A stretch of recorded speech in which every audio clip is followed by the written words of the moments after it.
corporate model is the oldest and most efficient structure history has ever shown us. Scheduled scarcity is a premium feature of colonial life. The colony must never lose faith. That is what the board provides. Security in a senseless and chaotic world. This is Halcyon, the furthest colony in the galaxy, proudly owned and operated by corporations. Everything we have, everything we are, we owe to them. They are always with us.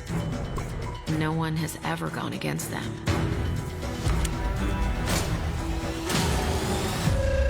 But a stranger has just arrived. Someone who's challenging the corporate board. Someone who's digging up their secrets.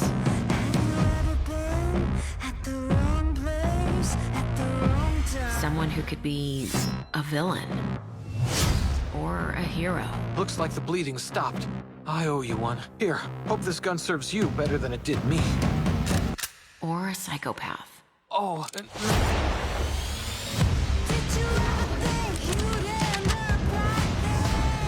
my time to shine!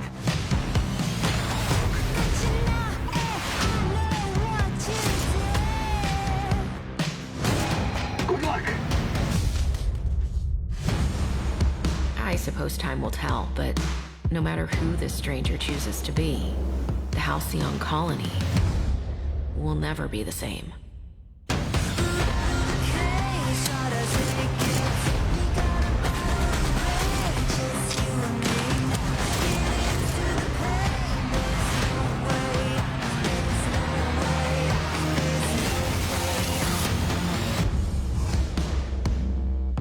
The board, all their lackeys, they're all a bunch of swine!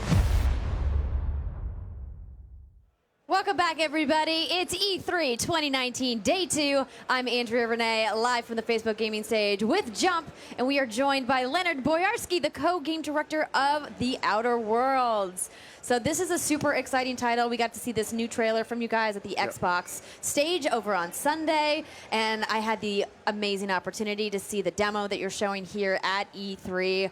Wow, this is such a cool title to finally get from you guys. We were just talking before we went live about Obsidian's history with RPGs. Obviously, a lot of people asking you about New Vegas. What's it been like finally getting to show the Outer Worlds here at E3? It's been really great. We've gotten really great feedback from people. A lot of people are really hyped up about it. So it's really nice to finally be able to show people the gameplay and get the response from them.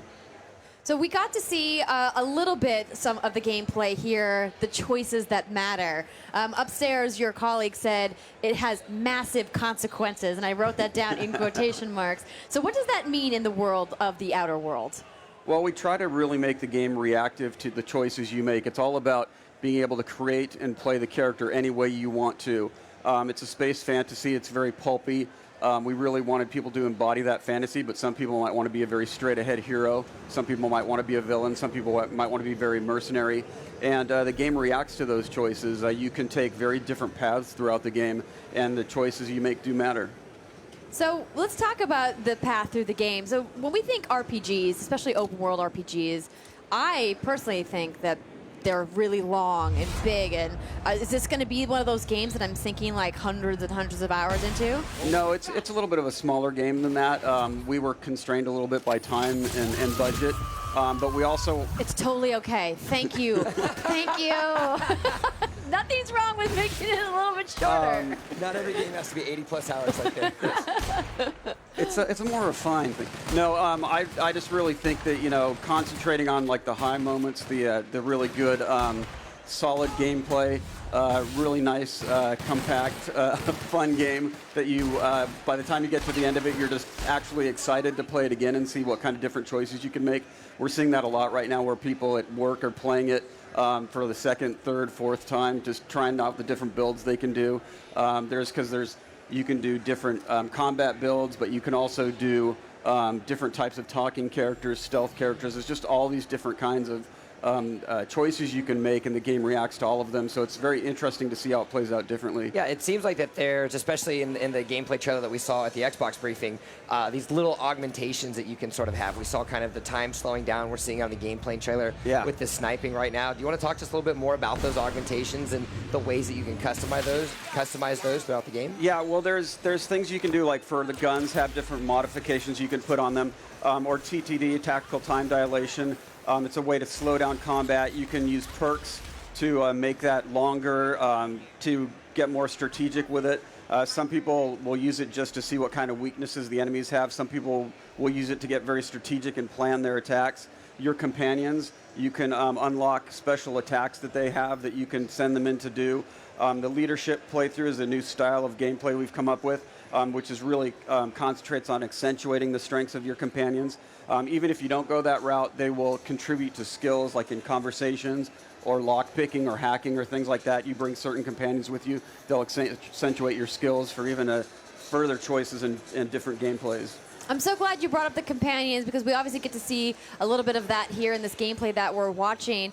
How many companions can I have at one time? I want lots of buddies. You can take 2 at a time. Okay, two's good. Three's a nice... One for each side. You're good as you're walking through. Exactly. And I'm sure there's going to be a wide variety of companions you can have in the world. Yeah, we've talked about 4 so far. We're not divulging all of them yet. But those 4... we're showing there's 2 of them, Ellie and Nyoka, who are in the demo today, and you've seen Felix. He does the drop kick in the trailer. They're very interesting. They all have different personalities. They come from different parts of the world or the different parts of the colony.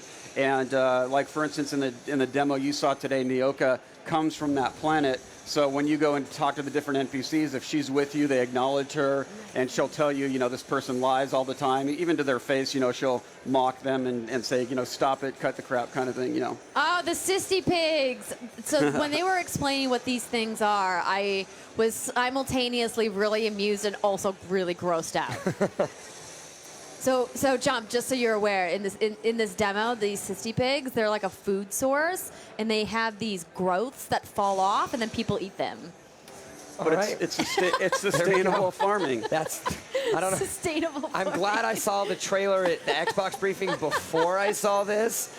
So you can see them on the front of their bodies. Yeah. They taste like bacon. Okay. Well, listen, if they taste like bacon, you close your eyes. Maybe it's not so bad. I've You don't have definitely to feel bad. You don't kill the animals to get the bacon. I've eaten some food in my time that doesn't look, and I've just, all right, and then it's been good. So you know what? I'll take your word for it.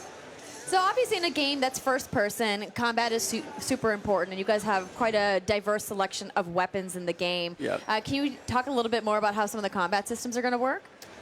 Sure. Well, there's obviously with any great RPG, you can specify or spec your character out in different ways. You can emphasize long guns or handguns or even melee weapons, or you can do a lot of stealth things where you get bonuses from attacking from stealth. So it's really up to you and how you combine these different things. And like I said earlier, you can modify your weapons.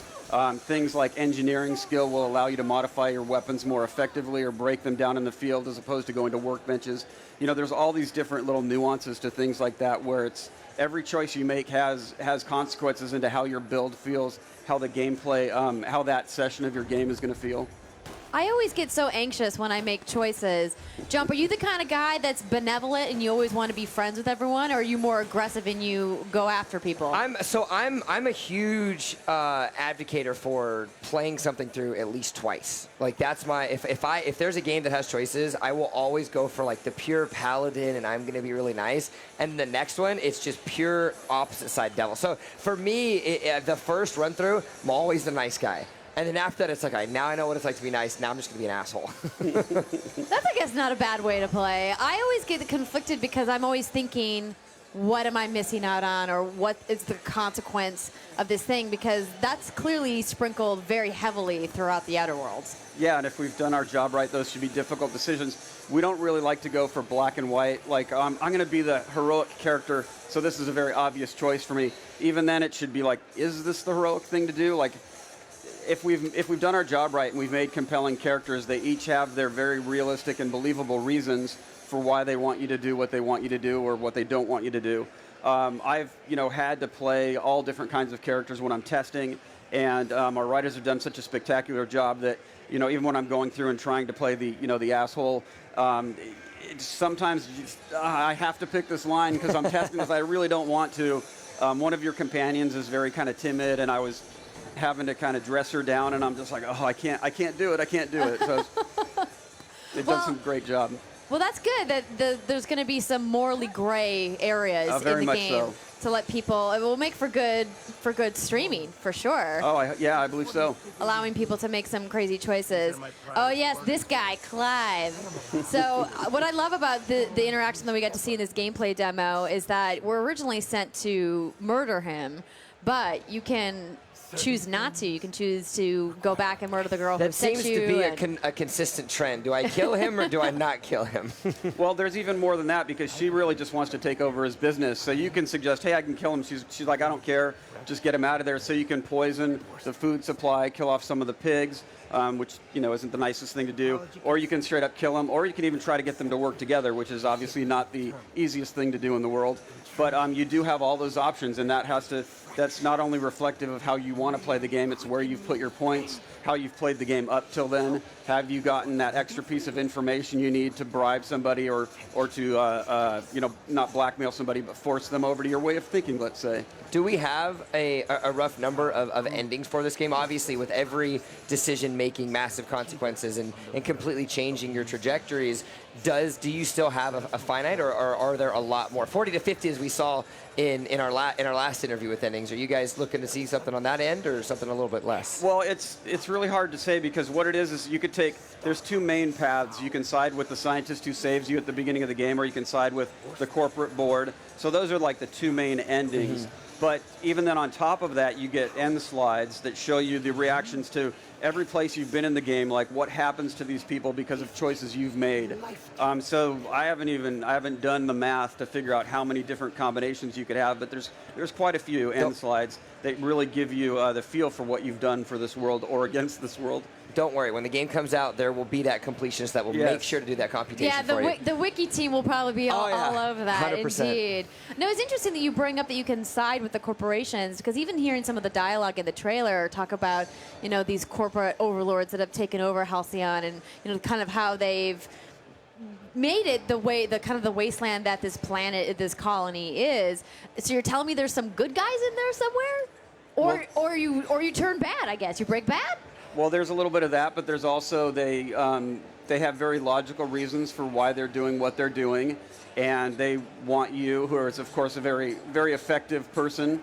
They would love for you to be on their side, so they try to recruit you. But they're not just mustache twirling. They do have their reasons for what they're doing, and there is a corporation on Monarch that has taken over Monarch, but they got kicked off the board. So they do radical things like have weekends. Things that just totally revolutionary. And did you say like have weekends? Yes, they give their workers weekends, which is totally unheard of in the colony. so radical. Yeah, so they're obviously anarchists. You don't want anything to do with them.